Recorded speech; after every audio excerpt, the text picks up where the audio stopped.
I think from a capital operational perspective, that could be correct. But from a society or human connection or like productivity level for some of these business owners, especially the SMB owners, that's not helpful. And the reason is most business owners, especially SMB, right? They're not going to have the budget to hire a CTO or like, teams of engineers. Absolutely. Let's say like a daycare or a restaurant owner. They're most likely like someone really love playing with kids, really good at designing the curriculum, or someone who's really good at cooking or really good at like, the menu.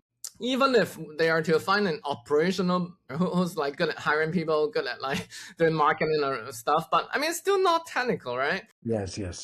These founders or like owners, they now have to deal with like 20 to 50 different types of tools that they need to work with. A lot of times, like some of these tools don't work together as well, and sometimes like they're overlap as well, like because every single tool try to get a bigger piece of the pie, right? So then there's all these overlaps. So you're like, hey, I bought like two software. They kind of do the same thing, but they kind of do different things too. So it's like it feels overpaying, but then at the same time, I mean, as someone who love playing with kids or who love like cooking, I just don't have the technical capacity to like we are what's the difference. So I guess going back to your question, like what works better is I think we kind of discovered that this bigger problem, not just for our tenants, but like for I think a lot of SMB owners, like they all run into this issue where like they become the accidental CTO who's dealing with 15 software, right?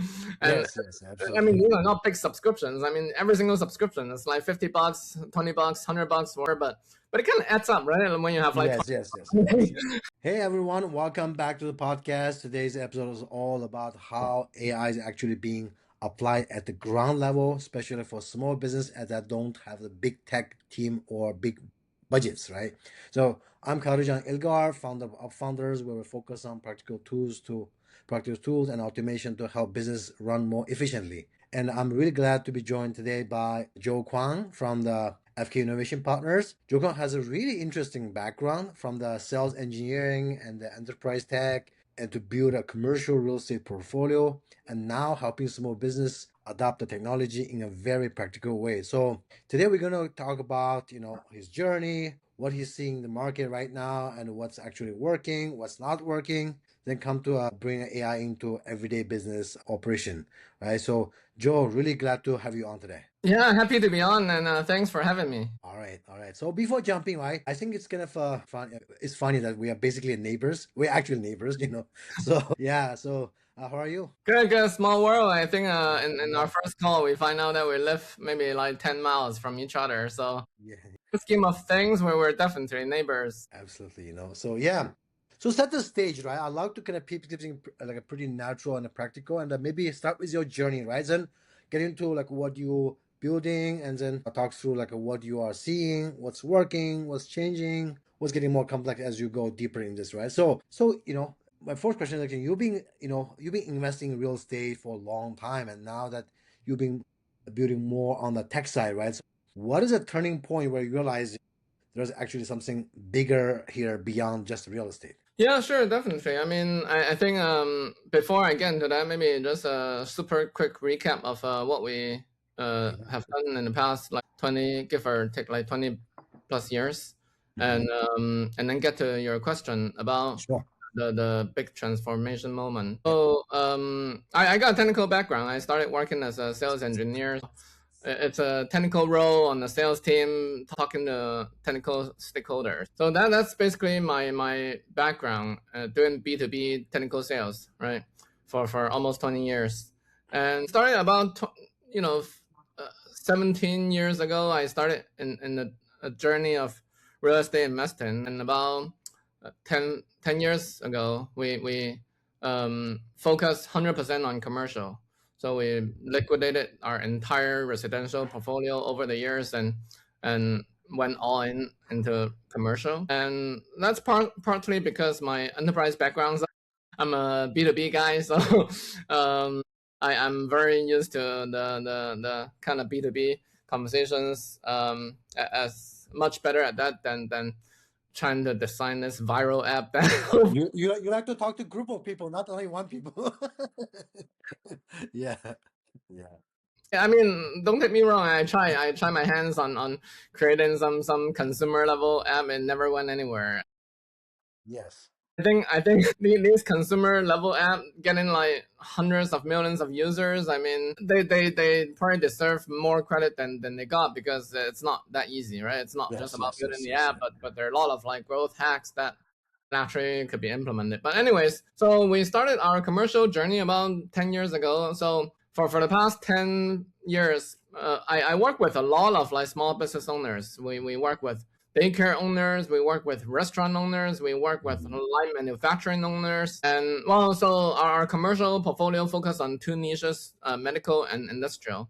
So for our medical space, I mean, it's pretty flexible. So we lease some of these to daycares, autism centers, adult daycares. So that falls onto our medical niche. And we also work with churches as well. We have a couple of churches on our portfolio as well. And I think they also play a very important role in the community, because people need a community to bond, and I think having faith is very good. Myself as a Christian as well. Mhm.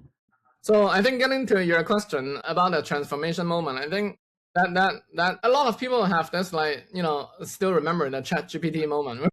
Yep, yep, That was it late 21 or early 22, where the yep. ChatGPT moment where people were like, oh, this is like more than just a chatbot, right? It knows a lot. And I think I remember in the early days, ChatGPT still cannot like search the internet, right?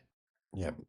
But it was already like powerful, evidently way more powerful. But I remember in the early days is that I could only answer based on information before like September 2021, if I remember correctly. So it doesn't search the internet live, but now it's like totally different animal, right? So I think the transformation moment is when because one of our unique niche at our commercial real estate partnership is we work really closely with our tenants. So what that means is, I mean, we don't just like set up the portal for them and have like a support email alias and that's it. But we actually meet regularly. We talk to them regularly. We closely partner with them regularly. So we feel a lot of their pain too, right? Yeah. And wow, I mean, helping them solve like some operational pain doesn't really bring us any like monetary benefit immediately, because the commercial lease is pretty much said and done like the moment it's signed for like years, right? Yes, yes, yes. I don't think that also, as a result, I think most like commercial landlords like don't really work with their commercial tenants all that much. We took a different approach because we believe in long-term partnership. We believe if there's value, there's money to be made, and we don't limit our scope to just like the current lease or agreement we're on right now, even though it lasts like for years, right? So which is why we have this kind of mentality or habit to work closely with the operators. So through working with them, I mean, I just understand a lot of these like workflows, which I'm happy to name a few, but I feel like I already took a really long way to get to your first question. No. This is Yeah, important. so I think maybe just to kind of conclude that transformation moment kind of question, and then before we get into more of that discussion. Yeah, yes, yes. I know it's like a more very natural, organic, a natural transition, right? It's not transformational, because this is you want to help your own tenants, so that's really cool. And so when the first time when you first start helping your tenant with a tech, right? What was actually worked better than you expected? Well, I think why. So I'm trying to. Let me put it this way. Let me just put it this way so that you get it on. So sometimes, right? I mean, because I have a background, in residential investment, right? So I'm just trying to reframe my question differently, right? Because sometimes you try to help your tenant, but the problem sometimes can backfire, right? Or other problem, right? So if, for example, in residential, right? There's some extra furniture, you want to add it, right? This was a nice thing to do, but later end up, if that thing broke, become liability, and keep kind of backfire.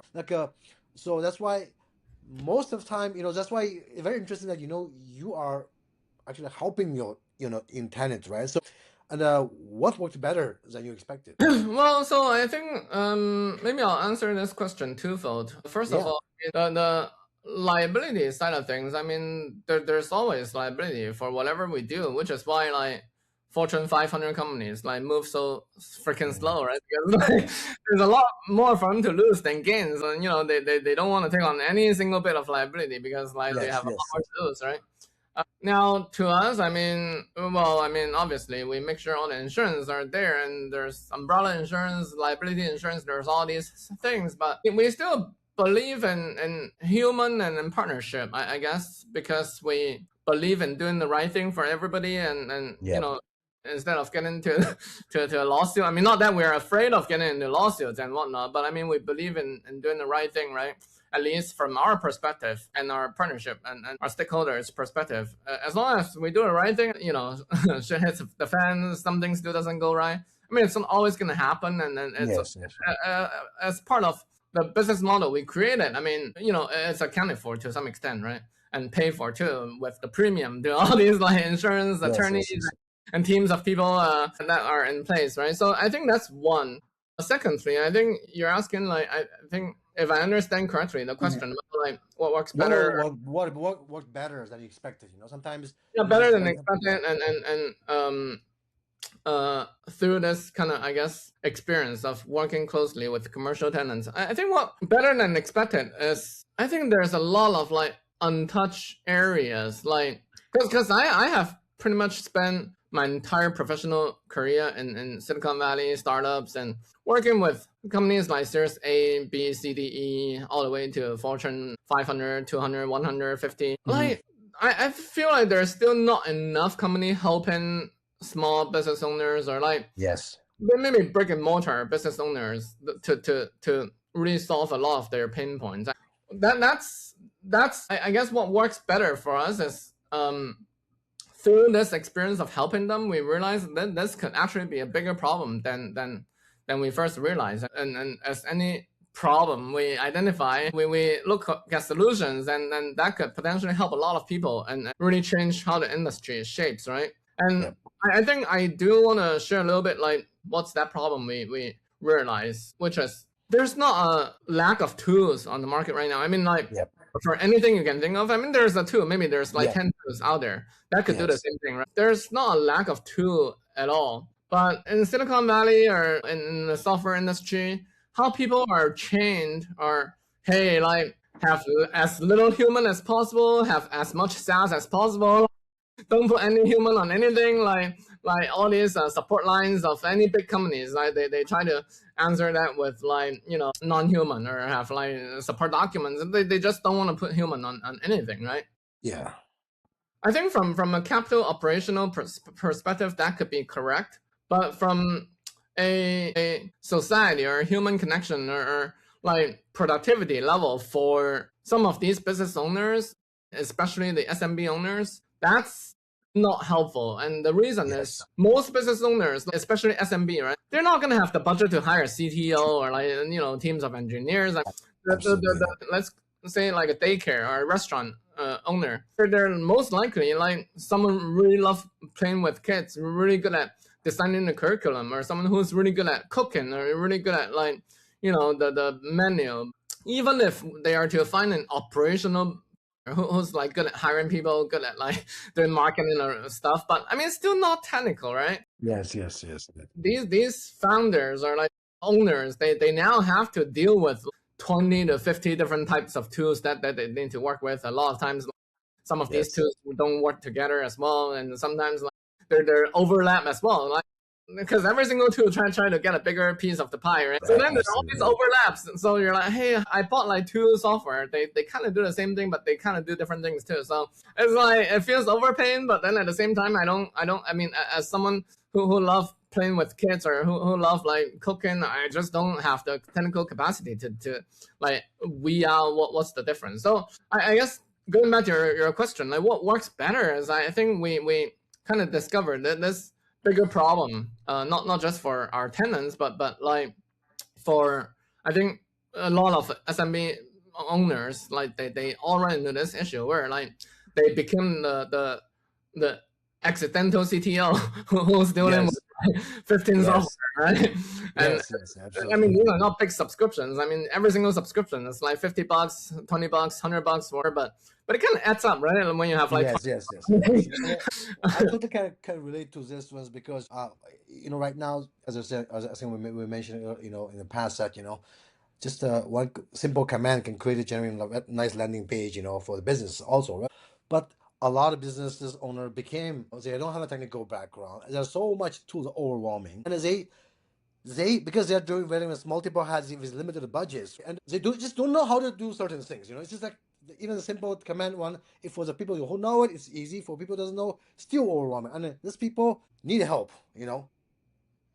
Yeah, And so yeah, I think now we were obviously wanting to build a long-term business and want to make sure this works like equitably for everybody long-term yes, too, in the sense like, okay, so we cannot put a human that costs like, I don't know, like $100 an hour, and then yes, on the yes, flip side we put this human on like some subscription we charge like $20 an hour, right? But I think with AI, I mean, we're really seeing a what we call a kind of augmented service provided by human plus AI, where yep, human can just support a lot more people to provide yes, that level of like customize and tailor and human kind of service. Back in the days, one human can only take about like 10 accounts. Like, hey, I got 10 yes. accounts. Like, I mean, talking to 10 customers, that's like my maximum capacity, right? But I think now it's more and more likely with the help of AI, like the ratio. I mean, we're still playing with this, but I think the number of like customers every like human can support is a lot higher, and we want to put the human in the center of it too, because I think that's going to be our biggest differentiation in the long term. Yeah. I like your sort of philosophy of investment. Be very selective because you're from get go. You're not just going there to close escrow done, right? You actually you're partnered to it, so you are very careful. I think this is very nice, right? So, and you coming from the SMB, from the you seeing the both like both worlds, right? So from enterprise now small business, right? What feels fundamentally different in how they approach technology? You kind of answered the question earlier, right? But briefly kind of mention about how they see the different approach differently in terms of technology As in how larger enterprise approach technology differently and compared small to VMware? businesses. Yeah, how they do approach differently. Yeah, definitely. I mean, I think that's a great question. So when we used to sell software to enterprise, I mean, everybody talk about like long-term roadmap, like product, like synergy, and like, hey, before we talk anything, here's like a spaghetti of everything we have right now. Let's talk about this Yes, architecture first, right? And before we talk about the architecture, also let's talk about our 5-year goals, right? Because yes, we need to show up to our manager yes, like as someone not nearsighted, but like think about the long term, right? um yes. now the small business owners, all right, well, what works right now? Okay, well, what's the best option to make this work right now? Let's just do that, right? Exactly. I feel like that's kind of like how the two are gonna look at things. And I'm not saying like either one is right or wrong, but they're probably like interestingly enough sitting on the extreme of like the two extremes of the same spectrum, right? And I think I mean, I have definitely seen more than enough like enterprises like thinking about long-term roadmap like unnecessarily, which means like I don't know if you're familiar with this, but like I think maybe 10-15 years ago, Hadoop was like really Oh like, yeah, of course, yes. and then when everybody designing like a Hadoop architecture, oh, let's design this thing for it to work like 10 years. But after 10 years, I mean, not even 10 years, I think after 5 years, like Spark came out, right? And after Spark came out, Hadoop was like, well, why does Yes, anybody still need that? And then you have like Hadoop, Hive, and all these like old ecosystem stuff just kind of phase out. So I think the technology roadmap, a lot of times like the big enterprise like make it more complex it needs to be. However, I think a lot of like maybe Series A or B, C companies are a lot more like realistic, because they're like, hey, we're not like Fortune 500, so we gotta move. So I mean, I think that's why I think I spend most of my professional career working at Series A through E kind of startup, because I feel like that's the kind of like right amount on that spectrum. It's not either too extreme on either end, right? Yeah. I think like now for small business owners, I mean, it's hard to ask them like, hey, you shouldn't just think about right now. You should also think about at least like a year or 2 years from now. Okay. To a lot of small business owners, they just don't have that bandwidth, or like Yeah. they're struggling like too much, right? So I Yeah. think that especially adds value to what we bring to them, because like we're bringing solutions to them after we like kind of evaluate all the options on the market. If the Mhm. market change, I mean, we actually just like change as the market change. So to the business owner, they don't need to worry about like whether the market has shifted. Now we definitely take on a lot of burden. So that is something we put on ourselves to make sure we keep up the good work, and so that we don't fail our customers. Right? Awesome. So yeah, one is more immediate, return. One was more like a long term, So yeah, that's awesome. So as you got as we get a little deeper into this, right? So what became more complicated than it looked at the beginning? Yeah, so I think there are a ton actually. So I mean, fairly recently, I think just like as recent as like the beginning of this year, when open call and the agent kind of like became more popular in the world. I think Yeah. a lot of people just like started thinking, oh, well, do I just like offload everything I do? Like, does this thing like open call, like send emails for me, approve the invoices for me, so I don't need to like go through my inbox anymore? Like, I think there's a lot more to that, right? So, I mean, I think the process of adopting agent, I feel like to some extent it's even like like it's counterintuitive. I think this part is very funny because like on the surface it looks super easy. It looks way Yeah. easier than just like implement like a Stripe or implementing like some software like you're trying to Yes. do for your small business, right? But then Yeah. on the flip side, I mean, like it's a lot more complicated in the sense like it just hides a lot of the complexity away from the end user. So for someone who's not technical, like they just like expose like a ton of like security holes without even knowing it. Like for example, this like prompt injection. Yes. We actually have a blog about it that we're gonna publish in a few days here. That talk about prompt injection. If a small business owner who just go ahead and implement their own like open call Hermes agent, whatever agent, right? I would doubt like they implement anything around like prompt injection, these kind of security layers to make sure the agent is kind of secure enough that it's not going to be exposing their customers' information to Mhm. any malicious attack, right? So I think that's the interesting part. I was trying to say, which is it's easier on the surface, but it's actually harder under the hood, because now True. nobody True. True. even bother to look under the hood because this thing works already. Like, why do I Yes. bother to look under the hood if it already works, right? But that's the risk, right? Yeah, and you mentioned something that interesting about passing the efficiency of AI back to small business instead of changing, like traditional consulting, right? How are you thinking about making the model sustainable long term? Yeah, so I mean that's definitely something we are still exploring, because as AI is still changing a lot Yes. every day. I mean, every 2 weeks there's probably gonna be a new model that pops up, right? That could do a little bit more, a little bit less, a little bit differently. I don't know, but I mean, it's just a field that's keep changing. But um, I believe like the math would just work out like very soon. Actually, we are looking at some of the projects we took on and the number of hours we spend on. I mean, it's really close already. With improved efficiency, economy at scale, obviously improved model accuracy, and also a combination of model as well. I mean, that's maybe like a longer topic, but how we combine bigger model with smaller model as well, because it's not like a one model fits all implementation, right? So I think through a lot of those configurations and scaling, I'm very confident that we can get to a world where it's a lot cheaper, more efficient, and more effective for small business owners to have this kind of um, middle ground where it's not. It appears to be a service model, but then in the back it's like powered by tens to hundreds of different AIs, but they don't get exposed directly to that complexity, but they just kind of leverage the outcome and to leverage it, the end result to generate business outcome for them, right? And without exposing to the complexity and the risk.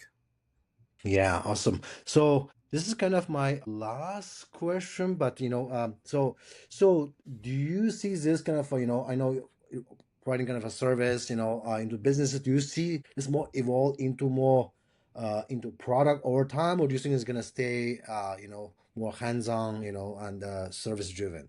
Well, so it's absolutely a product from day one. Now, I think there's a question. So how it's been designed and how it appears, I feel like it's two different things. Yeah. How it's been designed, it's going to be as a product from day one. Now, how it appears to our customers and clients, I mean, it needs to appear to be a service, right? Because like that's what Yes, you're right. they don't come here to try to learn another tool to get like, oh, and here's the user manual for it. Nobody got time to read it, right?